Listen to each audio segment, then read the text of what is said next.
High guys, welcome to the hungry soul. আপনারা প্রত্যেকেই নিজের নিজের বাড়িতে নানা রকম চিকেন রান্না করে খেয়েছেন। আজকে আমি দেশি স্টাইলে বাঙালি দেশি চিকেন রান্না করে দেখাচ্ছি।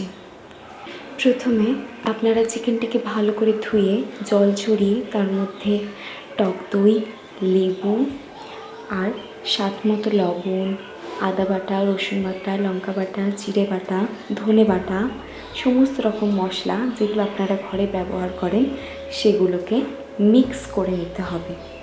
ও হলুদ আর পেঁয়াজ বাটা দিতে ভুলবেন না কিন্তু।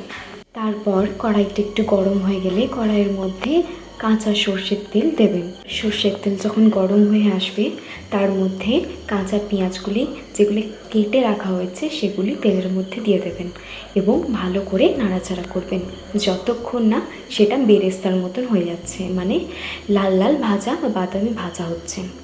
এরপর পেঁয়াজগুলি তুলে রেখে ওই তেলের মধ্যে পরিমাণ মতো টমেটো কাটা দিয়ে দেবেন। যে মশলাগুলি আমরা ম্যারিনেট করার সময় দিয়েছিলাম সেই মশলাই কড়াইয়ের মধ্যে দিয়ে দেবেন। তার সাথে বেটে রাখা কিছুটা পরিমাণ কাজু বাটাও দেবেন।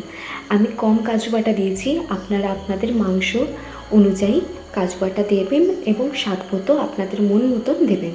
তার মধ্যে একটু কাশ্মীরি লঙ্কা গুঁড়ো দেবেন যাতে মাংসের রঙটা অনেক সুন্দর আসে। আমি কিন্তু এই রেসিপিতে বেশি মশলার ব্যবহার করিনি, কিন্তু আপনারা আপনাদের মাংসের পরিমাণ মতো বেশি মশলাও ব্যবহার করতে পারেন। আর এই মশলাতে আপনারা একটু গরম জল ব্যবহার করবেন। এই গরম জল দিলে মাংস খেতেও যেরকম সুস্বাদু হয় আর দেখতেও সেরকম ভালো লাগে।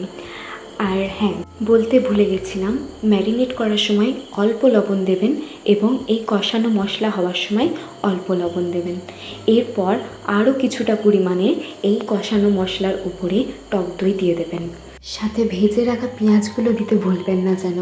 একটু নাড়াচাড়া করার পর যখন মশলাটা ভালো করে কষে আসবে সেই সময় আপনারা ম্যারিনেট করা মাংসগুলোকে কড়াইয়ের মধ্যে দিয়ে দেবেন।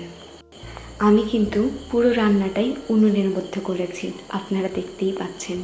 আপনারাও একদিন উনুনের রান্না খেয়ে দেখবেন অনেক সুস্বাদু। পুরনো দিনের কথা মনে পড়ে যাবে, যদিও আজকালকার ছেলেমেয়েরা উনুনের রান্না তেমনভাবে খায়নি।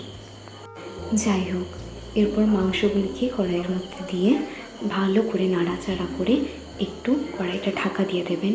তারপর ঢাকা খুলে নাড়াচাড়া করে দেখবেন আপনার রান্না রেডি। আপনারা হয়তো এরকম করে রান্না অনেকেই খেয়েছেন, তবুও আমি আরেকবার আপনাদের শেখালাম।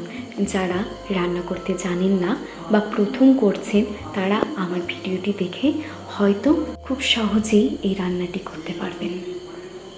আর হ্যাঁ, এই রান্নাটি করতে কিন্তু আমার বেশি সময় লাগেনি, একদম 5 মিনিটে হয়ে গেছে। আচ্ছা, না, একটু মজা করলাম। 5 মিনিটে কি রান্না হয়? তাও আধ ঘন্টাও লাগেনি, সত্যি কথা বলতে। আপনারা ট্রাই করবেন বাড়িতে এবং অবশ্যই আমাকে কমেন্ট করে জানাবেন যে আমার রান্নাটি কেমন হয়েছে। যদি আপনাদের আমার এই রেসিপিটি ভালো লেগে থাকে বা আপনারা কোনো সাহায্য পেয়ে থাকেন, আপনারা যদি শিখতে পারেন এটি দেখে, তাহলে অবশ্যই আমাকে একটি লাইক, কমেন্ট, শেয়ার এবং সাবস্ক্রাইব করে দেবেন। Thank you.